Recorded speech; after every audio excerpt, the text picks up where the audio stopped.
Greetings. I wanted to make a really quick preliminary video on an idea that's floating around among certain Hebrew Israelites online. And this idea pivots away from a patrilineal definition of Israelite and argues for a different definition in which your ultimate paternal line and even your ultimate maternal line doesn't matter, right? So long as your line has married 3 generations among Israelites consistently, and your most recent 3 generations. And on the surface, I just want to say there's no problem with that. I don't begrudge people about their definitions. Whatever definition you want to hold to, that's fine, right? But I have encountered folks who think that this model will somehow guarantee some sort of morphological homogeneity, right? Which is to say, they think it will keep everyone looking roughly the same. It's going to preserve the morphological ideal that they have in their mind, right? And some also seem to think that it will maintain a sort of autosomal consistency, and that this is why you can refer to quote-unquote autosomal Israelites and say things like, let me see your autosomal.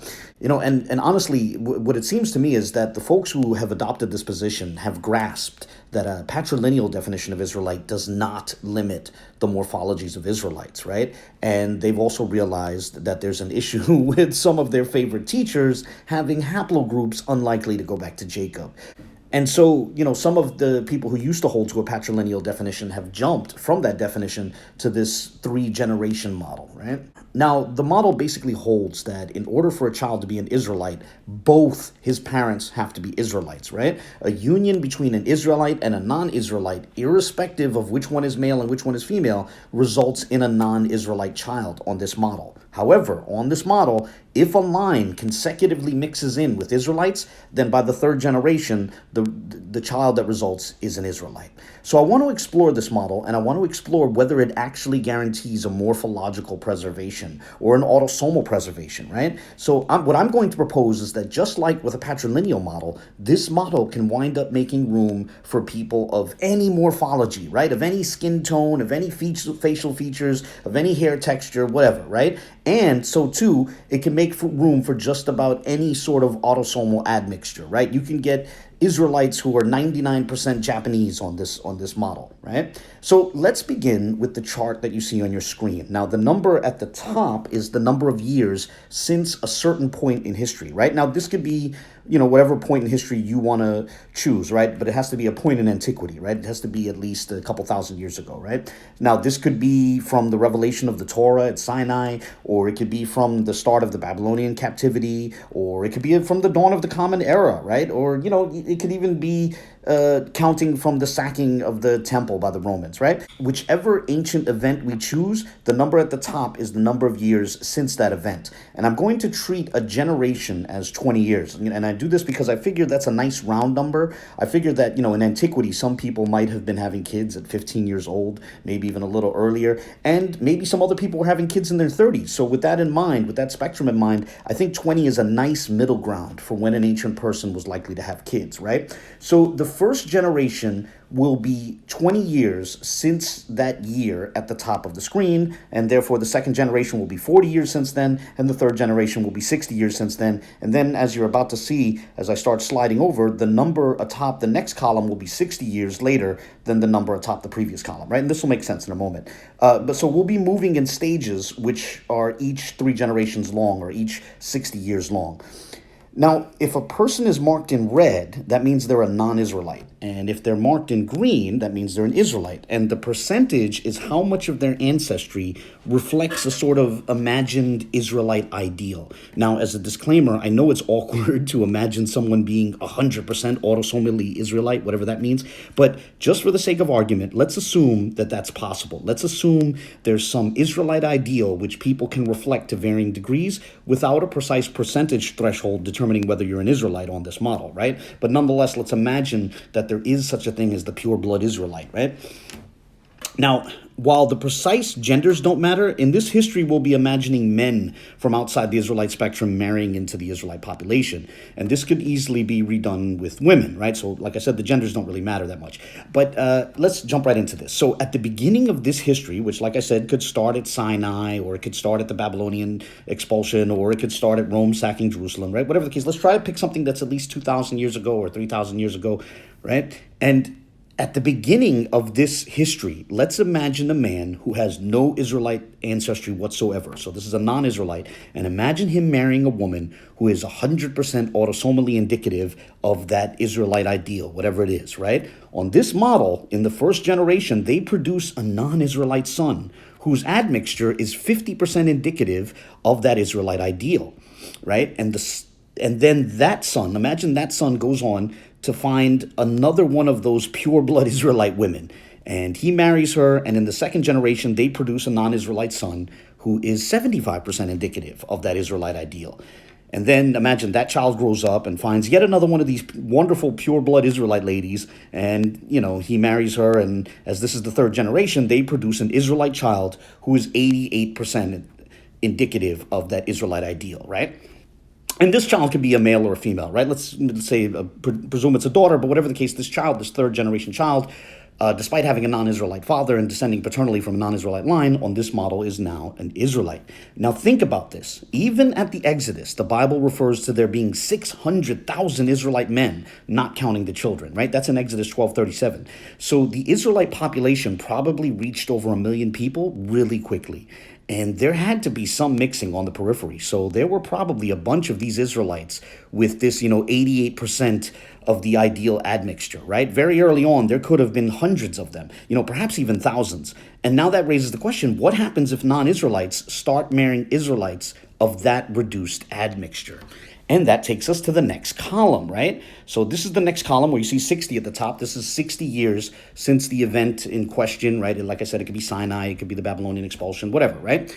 And now you have another non-Israelite man who's marrying one of these 88% Israelite women, right? So now her percentage doesn't preclude her from being an Israelite. She's an Israelite because of the 3-generation rule, but she's only 88% indicative of that ideal. So they produce a child who's like 44% indicative of that ideal, and that child goes on to marry another one of these 88% ladies, and they produce a child who's like 66%, who goes on to marry yet another one of these 88% ladies, and they produce a child who's 77% indicative of that Israelite ideal, yet is nonetheless an Israelite. And now let's move to the next column. So now we're 120 years removed from this point in history that we started counting at. And another, non-Israelite man who has no Israelite history whatsoever, no Israelite ancestry or heritage or admixture, he marries one of those lovely 77%, ladies, one of those Israelite ladies whose autosomal makeup is only 77% of the ideal. And they produce a child who's roughly 38%. And, he goes on to find one of those 77% ladies, and they produce a child who's 57%, and then so on. And then finally, at the third generation, you get a child who's 67% indicative of the Israelite ideal, yet is nonetheless an Israelite, right? And that's cool. I imagine at this point it's no big deal, because some people can imagine, people they consider to be Israelites who only have, they'll take a DNA test and it'll only say like 67% of whatever their ideal is, right? Now let's jump to this next column, 180 years removed from the point in history, right? Yet another guy, or maybe several guys that are walking around, and they're running into those lovely 67% ladies, right? One of them produces a child who's only 33%. He finds another one of those 67% ladies. They produce a child who's roughly 50%. And then in the third generation, you get an Israelite who is autosomally only 59% indicative of the Israelite ideal. And at this point, we're, maybe 240 years, almost a quarter of a millennium removed from that event in history that we started counting from. And you got these 59% Israelite ladies walking around who are Israelites. And, they're marrying non-Israelites. And, you go through the 3-generation model, you wind up with a child who's an Israelite on this model, but is only 51% indicative of the Israelite ideal. Then, 300 years from the point, you wind up 3 generations in, you get that child who's 45%. Then, we'll say 420 years, you start winding up with people who are 39%. Then 480 years, you wind up with, Israelites who are 34% indicative of this ideal. And at this point, what do you think those Israelites are going to look like if they're 34% indicative of the Israelite ideal and say 66% indicative of some other population? They're probably going to start looking like that other population. So this would apply to Israelite populations that are mixing in with East Asian populations, European populations, and yes, African populations, and so on, right? The Israelites on this model will look like the populations, at least some of them will begin to look like the populations they live amongst, right? 540 years later, you start having Israelites walking around who are only 30% indicative of this ideal. And we can keep on going. 600, years from the point that we started counting, you might have people that are barely a quarter, of this ideal, and so on down the line. You get people who are 20% and 18%, 15%, and so on down the line. I mean, at a certain point, you're only 1,000 years removed from that history, from that counting point. Like, even if it was the Common Era, let's say it was the dawn of the Common Era. So we're in the 11th century, the Middle Ages. If Israelites were in Europe for 1,000 years, which I think we can agree they were, you would have a situation where you would have people who qualified as Israelites on this model, yet who were only 9 or 10% indicative of the Israelite ideal, whatever this imagined Israelite ideal was. And that can keep on going. And you reach a point fairly quickly. Let's scroll over, and you can do the math yourself. You could reach a point, hypothetically, where you get people who are basically 1% indicative of whatever that Israelite ideal is, right? And so the point here is that even this model ultimately will make room for any morphology and for any autosomal admixture. If you meet a guy who takes a DNA test and he's 99% Japanese, that tells you nothing about whether he meets this ideal. So too for someone who, let's say he's, it says, I see these people online who are getting like 80% Ashkenazi Jewish or something like that. That on this model, it doesn't tell you whether or not he's an Israelite or not, right? And, so even this model, the reason why I wanted to explore this is because, like I said, certain people think that it's somehow going to preserve their morphological ideal. They want all the Israelites to look a certain way, and some of them want the Israelites to have a certain autosomal admixture, meet a certain autosomal threshold. And that's why you have people talking about, autosomal Israelites and saying things like, let me see your autosomal, right? But like I said, even this model, which was designed to sort of preserve the morphological ideal and for some the autosomal ideal, even this model makes room for any sort of admixture and any sort of morphology, any hair texture, any skin tone, any facial features, right? And, with that said, I could close this video here, but before doing so, on a closing note, I just want to say that this was a very generalized thought experiment, right? And I used some very round numbers. And some might want to angrily declare through tears, snot, and gritted teeth that even if this does make room for Israelites of any morphology or admixture, the autosomal Israelite ideal will still be maintained in large numbers, right? They might want to say that there'll still be a large percentage of Israelites who reflect the ideal, right? And if someone wants to go there, that would honestly raise a question: what might that Israelite ideal look like?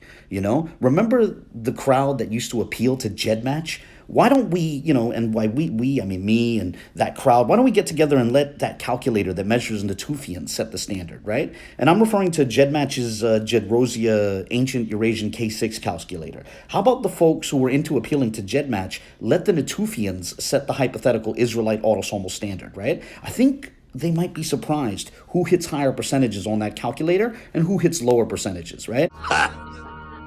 You lose, American. Now, as a disclaimer, I'm not saying a higher percentage of Natufian on that calculator actually entails Natufian ancestry, but perhaps we could say that it gives a rough idea what percentage of a person's admixture is more like an ancient Natufian or ancient Levantine population than it is of the other samples being measured against, right? Food for thought. Oh, and by the way, recall that it was shown at the beginning that on this model, it's possible for someone to be 77% indicative of whatever the imagined Israelite ideal is and still not be an Israelite. So that's another reason why pointing to people's autosomal makeup or their outward appearance is unhelpful. On this model, you can have guys who outwardly fit your ideal, yet who are still not Israelites. Again, food for thought. But on that note, I'll close this video here. I see people occasionally invoking this model, this 3-generation model, to get away from the patrilineal model and to get away from the morphological concerns and autosomal concerns, but it still doesn't work, and that was the point of this video. So you shouldn't be trying, even on this model, you shouldn't be trying to say who is or is not an Israelite based on how they look, okay? And on that note, I'll close here. As always, I welcome any comments, criticisms, corrections, objections, anything. Like I always say, I don't censor anyone here, so feel free to share your thoughts, whether positive or negative, and God bless.